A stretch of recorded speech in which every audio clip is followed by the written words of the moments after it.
अब बड़ा गूढ़ प्रसंग है, चीर हरण लीला। यह है सन्यास लीला। बिना देहाभिमान नष्ट हुए, बिना देह भाव का त्याग किए कोई भगवान श्री कृष्ण की लीला में प्रवेश नहीं कर सकता।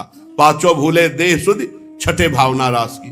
ये देह शुद्धि विस्मरण, देह अध्यास का सन्यास है। हेमंत ऋतु है,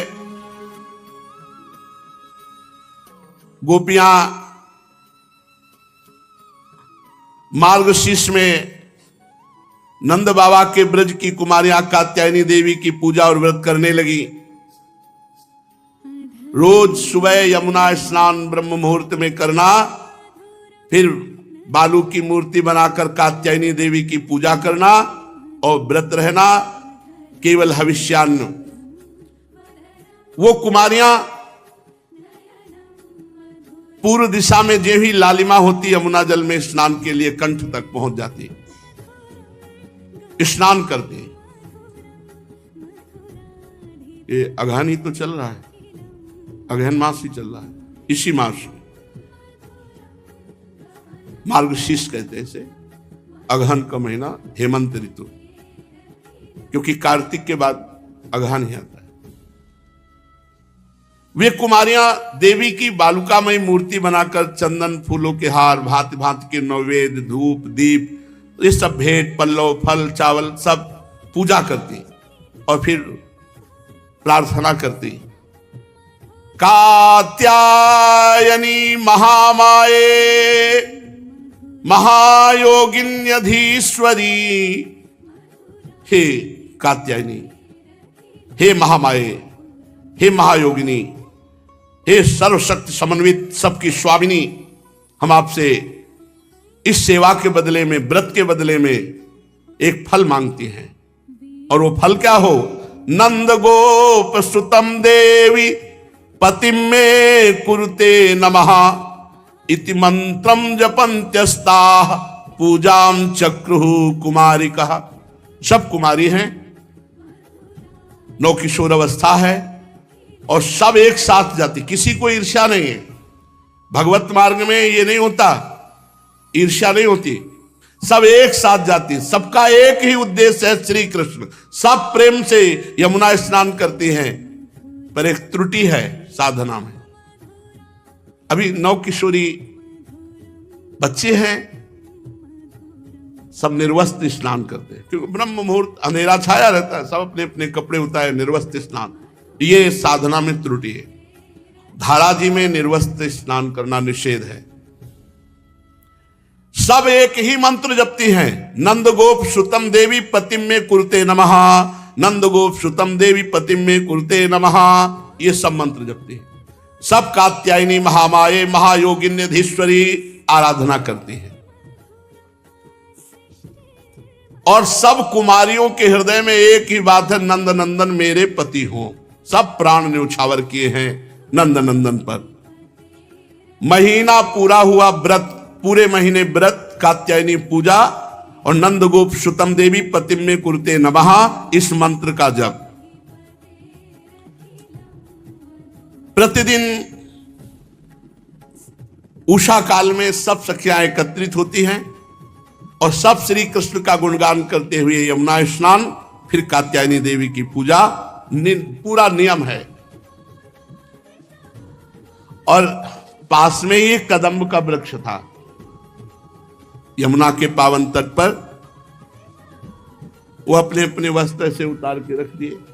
देखो यहां क्यों परमहंस जी कह रहे हैं, क्योंकि लीला विचित्र है, इसलिए पहले बता रहे कि है कौन। बोले सनकादि योगियों और भगवान शंकर आदि योगेश्वरों के भी परम गुरु ईश्वर हैं। उनसे गोपियों की अभिलाषा छिपी नहीं रही। कितने वर्ष के हैं भगवान इस समय? 6 और 7 के बीच में, क्योंकि 7 वर्ष की अवस्था में गिरिराज जी को उठाया है। अभी पूरे 6 के आगे भले हो सकते, 7 नहीं हुए।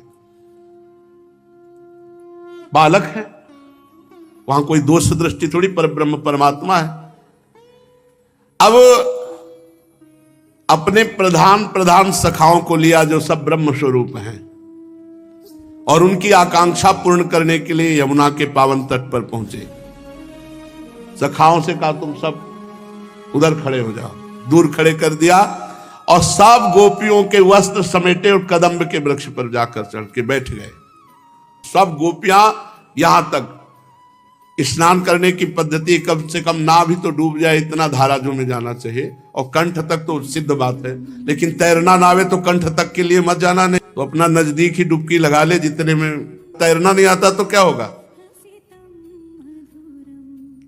अब भगवान हंसते हुए समस्त वस्त्र लिए और कदम्ब के वृक्ष पे बैठ गए।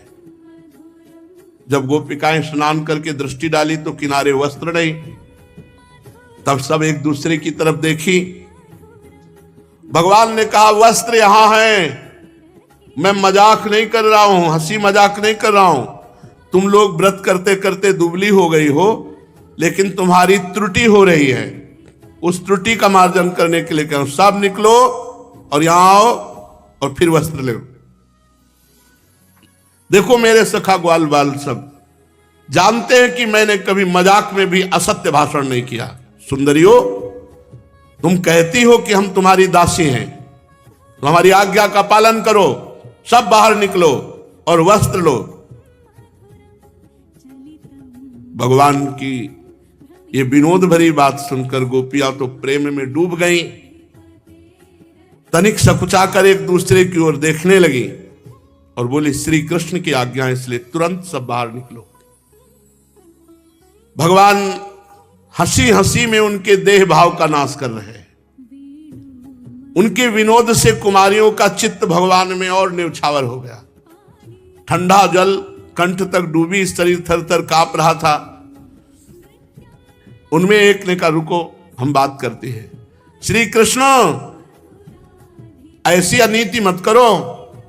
हम जानते हैं कि तुम नंद बाबा के लाडले लाल हो, हमारे प्यारे हो, सारे ब्रजवासियों के प्राण हो तुम, पर देख रहे हो ना हम जाड़े में ठिठुर रही हैं, हमारे वस्त्र दे जाओ यहां। श्याम सुंदर, श्याम सुंदर ते दास्यः करवाम तवोदितम देहि वासांच धर्मज्ञ नो चेद राज्ञ ब्रुवामहे। श्याम सुंदर, तुम जानते हो कि हम तुम्हारी दासियां हैं, तुम जो आज्ञा करोगे हम पालन करेंगे।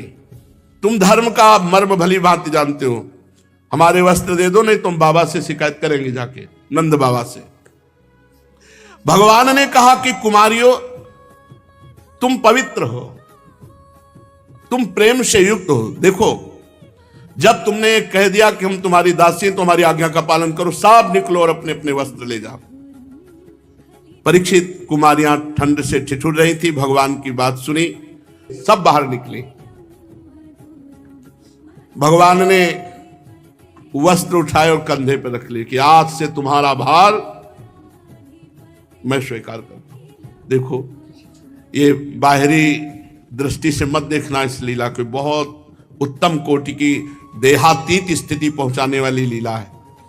भगवान ने वस्त्र कंधे पे रख लिए और मुस्कुराते हुए बोले, गोपियों, तुमने जो व्रत किया था अच्छी तरह निभाया, पर वस्त्रहीन होकर यमुना में स्नान करने से तुम्हारी व्रत में त्रुटि हो गई, अपराध बन गया, यमुना जी का अपराध बन गया। अतः इस दोष के लिए हाथ जोड़ो, सिर पर लगाकर यमुना जी को प्रणाम करो, वरुण देवता को प्रणाम करो, अभी वस्त्र ले लो। भगवान श्री कृष्ण की बात सुनकर कुमारियों ने तत्काल आज्ञा का पालन किया, पर यमुना जी को प्रणाम नहीं किया, वरुण जी को प्रणाम नहीं किया, श्री कृष्ण को प्रणाम किया और कहा, हे श्री कृष्ण, आपके प्रणाम मात्र से समस्त अपराधों का मार्जन हो जाता है। देखो, गोपियां जानती हैं श्री कृष्ण कौन है, परब्रह्म परमात्मा। बहुत हृदय में करुणा भगवान श्री कृष्ण के हृदय में उमड़ी, पर गोपिकाओं के हृदय में तनिक भी रोष नहीं हुआ कि हमारे कपड़े हटा लिए और ऐसा ऐसा। भगवान ने समस्त गोपियों को वस्त्र दिए, वो वस्त्र धारण किए। अब वो सब भगवान की तरफ प्रेम भरी चितवन से देख रहे। भगवान श्री कृष्ण ने कहा, तुमने जो हमारे चरण कमल स्पर्श करने की कामना से व्रत किया, तुम्हारे जीवन का एक संकल्प है श्री कृष्ण तो मेरी प्रेयसी कुमारियों, तुम्हारी पूजा सफल हुई। मैं तुम्हारी अभिलाषा का अनुमोदन करता हूं, तुम्हारा संकल्प पूरा हुआ। जिन्होंने अपना मन प्राण तन मुझे समर्पित कर दिए हैं, उनके मन या इंद्रियां उनको कभी सांसारिक भोगों में नहीं ले जा सकती। ठीक जैसे भुने हुए या उबले हुए अन्न में अंकुरण नहीं होता, ऐसे मेरे साक्षात्कार किए हुए भक्त के हृदय में काम आदि दोष नहीं रहते। ऊसर बरसई तृण नहीं जामा, संत हृदय जिमि उपज न कामा। इसलिए कुमारियों, तुम सिद्ध हो गए। जाओ, अब तुम्हारा पांच भौतिक शरीर नहीं, ये चिदानंदमय है। आने वाली शरद ऋतु की रात्रियों में मेरे साथ विहार करोगी। हे देवियों, तुम्हारा व्रत पूरा हुआ, कात्यायनी देवी की आराधना पूरी हुई, तुम सब हमको प्राप्त करोगे आने वाली शरद रात्रि में अद्भुत रास। ये सच्चिदानंद घन भगवान की दिव्य मधुर रसमयी लीला, ये चिन्मय लीला है। ये सच्चिदानंदमय भगवान की चिन्मय स्तर में लीला हुआ करती है। प्राकृतिक भाव इसमें मत लगाना। भगवान की परमोज्वल दिव्य लीला, भगवान की स्वरूप भूता नित्य निकुंजेश्वरी वृषभानुनंदिनी श्री किशोरी जू और उनकी तदंग भूता प्रेममयी गोपियों के हृदय में प्रकाशित होती है। निरावरण होकर के ही लीला में प्रवेश होता है। पांचों भूले देह सुधि, छठे भावना रास की।